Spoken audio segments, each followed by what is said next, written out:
What's up, everyone? Welcome. If you're new, I don't even know how to do this intro. It's been like a week or so since I made a video, and this is new type of content.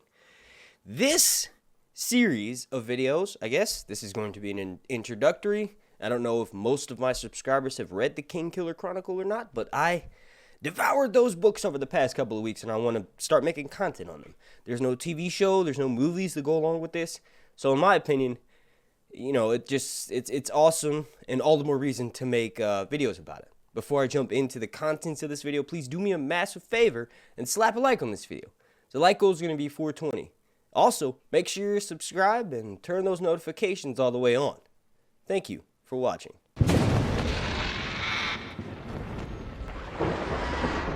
Now, to really understand who or what the Kingkiller Chronicle is, for those of you who have already read this that are watching, this will be like a gross refresher, right? So basically what you do to get the idea, the premise, the setting of this world is most of you probably have watched Game of Thrones. Most of you have read Game of Thrones.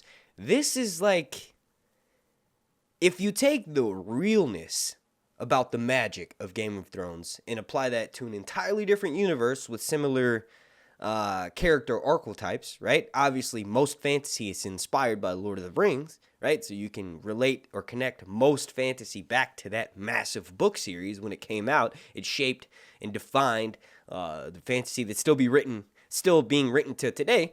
So that's kind of the light backdrop, but more so kind of the university is a large chunk of the books, especially in book one. We kind of got like half of book two of Kvothe spending time at the university, and then he's kind of off doing his own thing. And then I imagine we're obviously, since we return to it at the end of book two, he's most likely going to be back, featuring at the university in large in book three, right? But the university itself is kind of like fucking Hogwarts, right?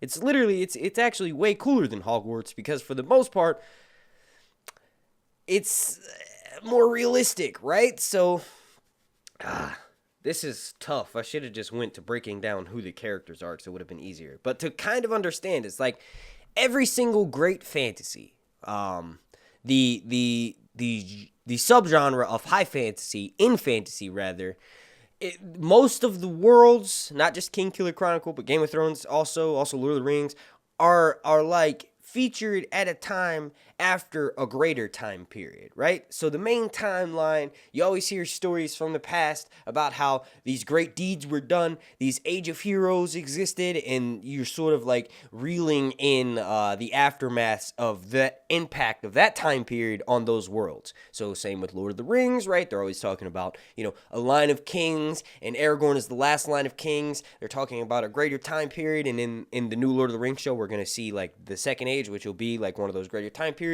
With Game of Thrones, right, we hear about the Targaryens' reign, and then before that, the First Men and the Andals, right? It's a greater time period in Westeros that the main timeline is still reeling and feeling the effects from, right? That's kind of the big a big part of this story, right? That's what fascinates me so much about it. So just kind of backtracking, this is more like a podcast. This is less like a video essay, but just sort of backtracking a little bit. Our main character is Kvothe. He's basically a traveling gypsy, right? He's his parents are him and his parents and their band of troop. There are what's known as the Edema-Ru, right? That's a group of people who travel around, play music for people. They kind of stick to their own. They have their own set of rules.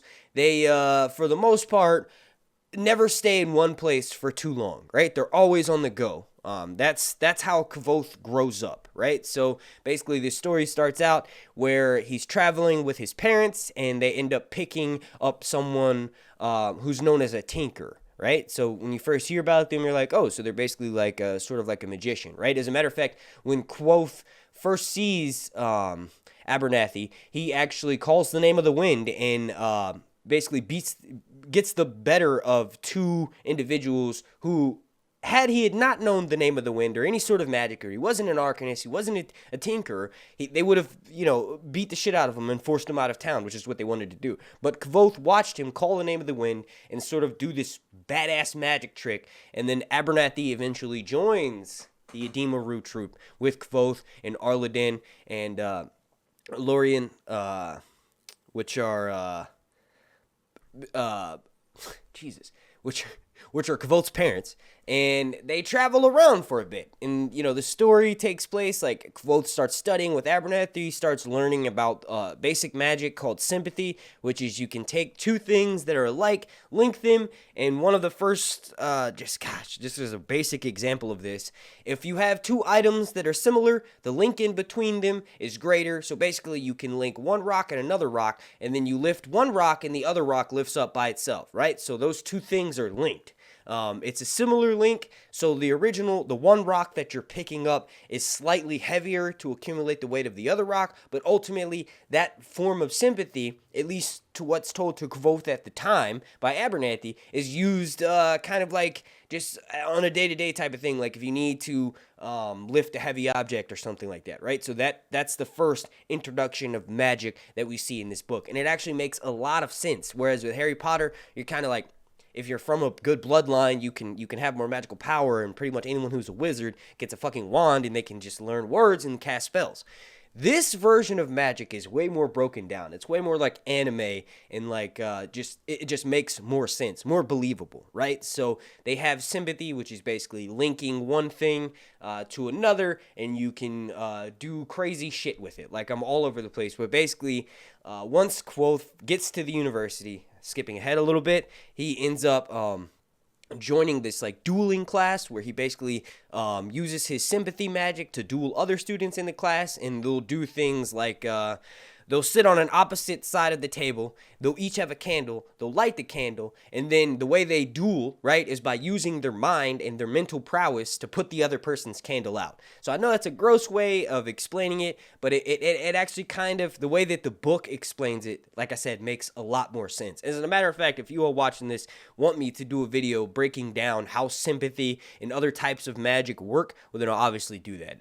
I kind of wanted to get out a couple theory videos first that I had about like immediately about certain characters after reading their description and then listening to other stories from this universe that are being told by other characters. I have a bunch of theories that I want to put out before that. But if you all like me to do like more of an explainer type of video, well then just let me know down below in the comment section. But basically, Kvothe ends up being like the best duelist in all of the class that he's taking at the university. But getting back on track here, so Kvothe is studying Sympathy. This is obviously before he even gets to the university. He kind of wanted to go there even before the tragic events that are set in motion for him to actually go to the university.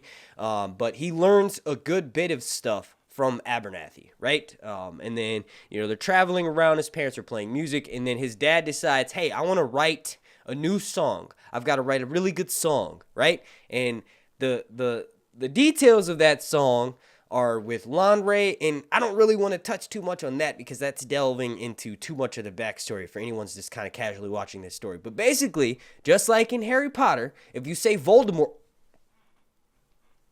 if you say he who must not be named too much, motherfuckers gain power, know about this, and he'll come get your ass. And that's basically what happens, right? So, Kvothe's parents, his father mainly, does a bunch of research about these individuals who are not the Chandrian, right? So there's these 7 individuals who were corrupted by magic. So in that process of Arleden gathering up information about the stories and the lore of Timoran, which is the world they live in, he discovers certain things that he shouldn't know. Abernathy has a conversation with him. Kvothe overhears that conversation, and then it's hard without giving away fine points of details. But basically, Abernathy ends up leaving. Shortly thereafter that, there's some time that does pass, but eventually, crazy shit goes down, right? So this part is massive spoilers. Skip ahead a little bit if you don't want to know about it, but there's no way for me to really enthrall people and entice them to want to read this story, or to, I just want to talk about it. Fuck, I don't even know. I should have probably been more prepared for these videos. But basically, Kvothe, one night after Abernathy leaves, Kvothe and his troop of Adema Ru, they're out playing music, right? His father and his mother are kind of, it's just really sad. You can tell it's somber. Something's going to go down, not just because, you know what the fuck I completely forgot? the actual frame of the story, because there's so much going on, right? So the actual frame of the story, you start out by meeting someone known as Chronicler, right? So Chronicler is this random dude who's walking through the woods, and he gets robbed. It's like the most clever rob scene I've ever seen in my fucking life, or read, rather, in my fucking life, right? So he meets a band of knights. They're like, look, man, we can rough you the fuck up and take your shit, or you can just give us your shit. Obviously, Chronicler is a civilized person, so he hands them all of his shit. He bargains with the guy a little bit, the leader of the band of mercenaries slash knights slash people who are robbing him, and he's like, can you at least leave me this, and that? And then he does so. We meet up with those characters later on, but Chronicler ends up making his way to the Waystone Inn, and he meets a character, a bartender named Kvothe. Kvothe is actually Kvothe, way in the future, years after he went to the university and all that, and he's done a bunch of crazy shit, and he's in hiding, right? So this whole Kingkiller Chronicle is about Kvothe, the bartender, telling his story to Chronicler over the course of 3 days, right? So book one, I can't believe I fucking forgot this. I didn't. This is like a podcast, so we're backtracking a bit. But the name of the win, book one, is all about the first day of the story that Kvothe, the bartender, who's secretly Kvothe, which Chronicler knows that, but Kvothe is in hiding for killing a king. We haven't figured out who the king is yet. I think it's Ambrose, baby! So he's telling his story to Chronicler. Chronicler's writing it down, and we're just sort of sucked into that, right? So the main POV is the actual narrator of the story, who are none of the characters. He describes them in the timeline. He describes what's happening. It's not from the point of view from anyone. It's just the narrator's point of view. Then, when we hear Kvothe telling his story to Chronicler, that's when it's all from Kvothe's POV. And Kvothe is a liar. He manipulates people, so parts of the story aren't necessarily as true as others. And he's also got a student with him at the bar named Bast. And Bast, you find out as the story goes on, is glamoring people, and he's not who he seems to be. He basically has hooven legs, and he's part Fae. He's actually a prince of the Twilight, which is like there's like multiple universes.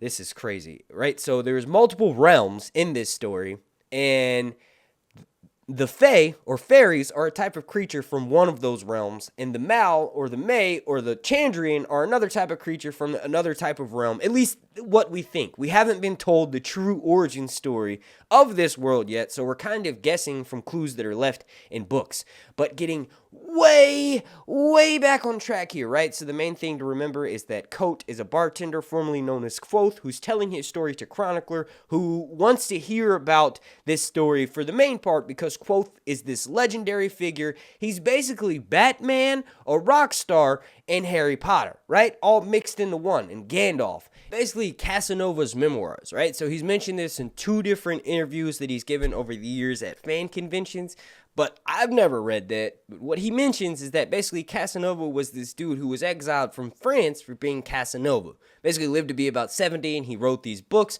about his many adventures. He was a con man. He was a player. He stabilized French currency, right? There's all these different things that Casanova did that after reading about helped inspired to create the Kingkiller Chronicle. One of the other inspirations is also the fact that Patrick Rothfuss read this other book called Syrac de Bergeron. I know I butchered the fuck out of that name, but basically that's a really tragic character. And Pat thought to himself, why is there no character like Syrac de Bergeron in fantasy? There's no character that's just crazy, heartbroken, tragic. Like, in Pat's mind, he hadn't seen a character like that in fantasy. So those 2 things, Syrac de Bergeron and Casanova's memoirs, are what inspired this story. And that's been confirmed by Patrick Rothfuss. But getting back on track here, way back on track, rather, is the night that Kvothe's parents are murdered. So basically, he sets it up perfectly when he's telling his story to Bast and Chronicler. He's like, I'd like to remember my parents as spending that whole night, the last few hours they had together, is being loving, embracing each other, and spending every single waking moment that they had still alive, like just, being themselves and not knowing. That's how Kvothe likes to remember. So basically, the night that this happened, Kvothe ends up going off into the woods, and then when he comes back, he sees blue light. Blue flame is one of the signs of the Chandrian. Basically, whenever they arrive, flame flickers to blue. There is some more theories about that I do want to talk about in another video. But basically, Kvothe comes out of the woods to find his entire family and troop brutally murdered. His father, he's in shock for the most part. He does talk with the Chandrian for a little bit, but later, when he remembers parts of the story, he knows that his mother was raped. He knows that his father had his guts split open and that he actually walked for a little bit and crawled to try to be closer to his wife, Kvothe's mother, right? It's a pretty fucking crazy story. But what ends up happening is that when Kvothe gets back and sees that his whole family is dead, he sees the people responsible for it. They're these individuals who were sitting around this fire. One of the guys, Cinder, discovers his presence and sort of walks up to him and he's like, "You're fucking unlucky, dude. Like, if you had just been gone a little bit longer, we would have been out here and you wouldn't have been killed." As soon as Cinder starts to move forward to fucking kill him. Now, I will say that for the most part, these Chandrian kind of resemble humans, but they all have different aspects to them. Like, Cinder is described as having pale blue icy white skin and a nightmare smile, right? That's like something straight out of a horror movie. His smile is so fucking disturbing to Kvothe. He has nightmares of it for years, still all the way to this day, right? So Cinder is one of these individuals who killed his father, raped his mother. He's part of the Chandrian. And remember, the reason why the Chandrian show up is because Kvothe's father is discovering information about them and he wants to write a song. He ends up performing that song, and that's when the Chandrian show up. So, I kind of skipped over a little bit, but Abernathy warns Kvothe's father that he shouldn't be looking up and discussing certain things because obviously it's evil, it's a bad omen, you shouldn't do that. And then basically Abernathy leaves, and then after he leaves and Kvothe's father performs the song, that's when the Chandrian show up. So basically they tell Kvothe, the Chandrian tell Kvothe that the reason why they're there is, like, he basically says specifically, your father has been singing all the wrong sorts of songs. So that's kind of what I was relating to Harry Potter with Voldemort. The wizards believe if they don't say Voldemort, then they say he who must not be named. They don't give him power. They don't give him the ability to sort of come into being. And that's basically what the Chandrian are. They go around wiping everyone out who talks about this story. The main reason being is because a lot of people think, this is crazy jumping ahead. Spoilers be damned. But Kvothe ends up going into the Fey realm and talks to this creature known as the Cthae. That's a fairy trapped in a tree, right? So he talks to this thing, and the Cthae knows everything. It can see the entirety of the future. So Kvothe talks with the Cthae, and then goes back to Felurian. Basically, Felurian lures him to the Fey realm. He fucks her a bunch of times. He doesn't know how long he's there. It feels like days, months, weeks. He doesn't really know. But when he comes back to the mortal realm, it's only been 3 days past, and that doesn't happen until the second book. But anyway, while he's there, he visits with this creature known as the Cthae, and since they can see everything, they see every single path, they know the future, any person they come into contact with is dangerous. They're corrupted, right? So I think that members of the Chandrian are different people, like Kvothe. This whole story is like how every couple of years there's a new prodigy that does something that's similar to the heroes of old, the stories of old, right? So the Chandrian, each one of them, Haliax and Cinder, they're all heroes of old that went seeking more power. Maybe they were lured by Felurian into the Fey world, and they talked with the Cthae, and they made a deal with it, and they eventually turned into the Chandrian to seek more power. But there's also this group of Fey that go and kill. Basically, they're the ones who trapped the Cthae in the tree, right? And they go and they kill anyone who's ever came into any kind of contact with the Cthae. So the fact that there's a group of Fae that do that, whose name is slipping my head right now. Please let me know down below in the comment section. But the fact that there's a Fae that does that kind of makes sense when you flash all the way back to the night that Kvothe's parents were murdered. Basically, there is a conversation between Cinder and Haliax where Haliax is saying, am I not the one who keeps you safe? Because he's trying to basically put Cinder in his place because Cinder is about to murder Kvothe. And he's like, am I not the one who keeps you safe? Am I not the one who makes sure that you're not killed yourself? So even though Kvothe is in shock, he remembers all of this later, and like you as the reader kind of have to put it together because obviously book 3 isn't out yet. But hopefully what I did in this video, I don't even know how long it is, maybe it's like 20 minutes. I'm hoping it's around 20 minutes. Hopefully the main thing that I did is entice you to want to read this story because like I said, I'm going to be pumping out content on this series. I'm also in the middle of reading Fire and Blood. I actually finished World of Ice and Fire the day before yesterday, and I'm on Fire and Blood right now. I've read Fire and Blood multiple times, but I'm just rereading it. I want to be able to just like pour out names and dates and all that stuff, and that's really hard to do unless you read it multiple times. But getting back on track here, so Kvothe's parents are murdered. He sees the Chandrian. They vanish, right? So Kvothe is basically lost in the woods for a little bit. He is in shock. He remembers his training and he lives in the woods for a while. He becomes scared of people. Then he eventually makes his way to this city called Tarbean. He lives there for 2 years. It's the worst experience of his life, but it turns him into who he is. He learns how to move through the city. And I'm going to stop right there because, like, you know, basically after living in Tarbean for 2 years, he ends up making his way to the university. And in a way that's very similar to Harry Potter with the sorting hat, Kvothe goes in front of the Council of Arcanists, the people that run, or the teachers and professors at the university. The university is this place to basically learn magic, learn sympathy magic. I was kind of talking about that a little bit before. But once he gets there, what he does is unheard of. He's so fucking clever that he hides in a spot and listens to other students to the questions they're given, right, at the admissions thing. So he has to answer questions cleverly and correctly in order to get a low tuition and to be accepted into the university. So Kvothe hammers through those questions because he knew a lot already. He's a smart dude, but also he was eavesdropping on some of the other students, so he was prepared. And he ends up making it so that his first semester's tuition is that the school is indebted to him. Basically, they give him 3 talents, and he tells them, if you give me 3 talents, I'll be the best motherfucking student, yada yada, blah blah blah. And of course, he excels exceedingly. He rebels exceedingly as well, but also he exceeds to the point where he has this massive reputation that he builds up. Right?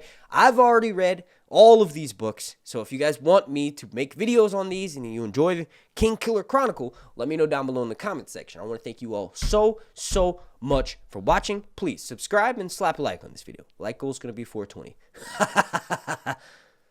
Thanks for watching.